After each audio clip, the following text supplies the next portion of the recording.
back to the channel. Thank you for tuning in. As you can see, I am up super early on a Sunday again. You can see the sun rising behind me, and that can only mean one thing: car event. However, this one's gonna be a little bit special. It's actually GTR day at Supercar Sunday. For those who've been following the channel for a while, you know I like Supercar Sunday. It's this absolutely huge car meet that's every Sunday at Pierce College, and you will see a wide variety of cars that you just typically don't see in your everyday life. So, like I said, it's huge. There's always at least 100 or more cars there, so I'm really excited to be going today. However, before we get there, two things. One, if you want to see more automotive, particularly GTR content in the future, don't forget to subscribe to the channel. And two, if you'd like to support the channel, I do have the JD Archer shop. If you go to jdarcher.bigcartel.com, you can see a limited selection of hats and t-shirts I've designed that are for sale. But with that out of the way, I'll catch up with you at the show. Alright, met up with a few other GTR owners. I got Mike behind me with his blue R32 and Andrew with his black R32 behind him, and we're rolling into Supercar Sunday. Here we are lining up all of our GTRs to be shown. I was a little disappointed with the GTR turnout. We had a handful of R35s, 2 R32s, and 3 R33s. I was kind of hoping that we would have a bigger showing from the GTR community, but a lot of people said they were going to show up, didn't for whatever reason.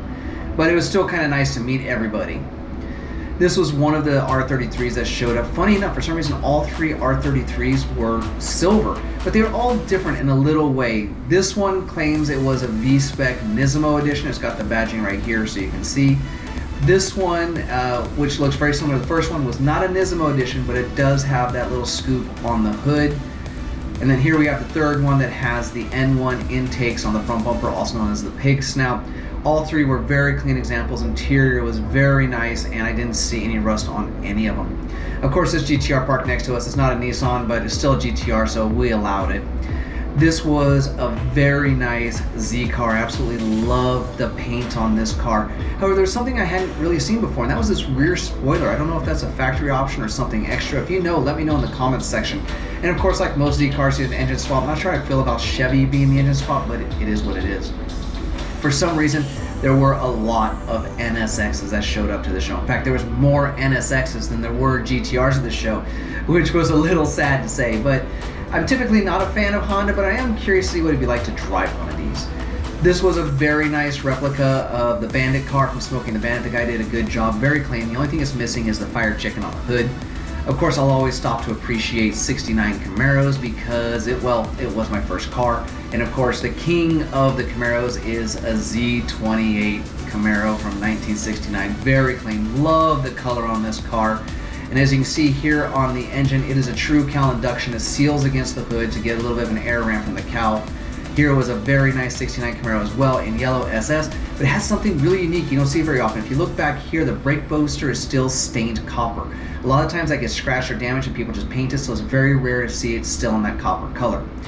Here is another 69 Camaro. The owner did an LS swap on it. I feel that's a little sacrilegious, but he did such a good job with the car overall, I'll kind of forgive it. As you can see, he did a great job tubbing the car and reinforcing it. This looks like something you'd see in a Fast and Furious movie. It was so well done.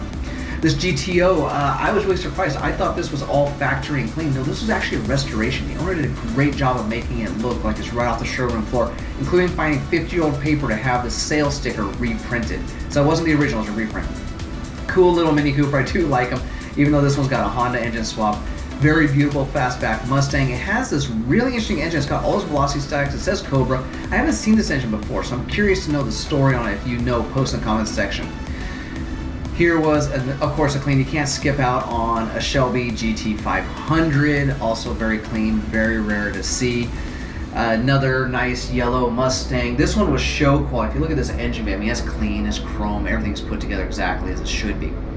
Now here's the real kings of the Mustang world, the Shelby GT350s. Where the GT500s were sold to the public, the GT350s were mainly for track use only. Specifically the second one here, as you can see, it's easy to spot the difference because that B-pillar doesn't have those vents, it actually has an extra window. So these were the faster, more powerful ones. In fact, this one, as you can see, comes with a factory turbocharger or supercharger from Ford. Of course, with Supercar Sunday, there's going to be supercars and exotics like Lamborghinis and Ferraris. Now this one I wasn't expecting to see a Ferrari LaFerrari. For those of you who know, this is a very rare and expensive car. This particular one is a one of one because the owner somehow talked Ferrari into painting it white. You know how controlling Ferrari can be. Very nice engine, a little bit of carbon fiber accents. The interior was super awesome. I've never seen the interior on these before, but I really, really like it. So it was very exciting to see this one of one Ferrari LaFerrari. We even got to hear him moving.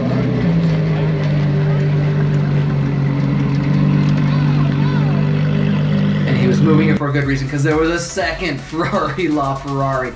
So you're looking at about $12 million worth of car right here. You just don't see these side by side, let alone very often. And that was pretty much it. I didn't record a lot. There was a lot more cars than what I showed. Sorry, I got busy talking. And there was GTR day at Supercar Sunday. I've got to admit, I was a little disappointed with the GTR turnout. I thought more of us were coming to have a bigger presence, but hey, it is what it is.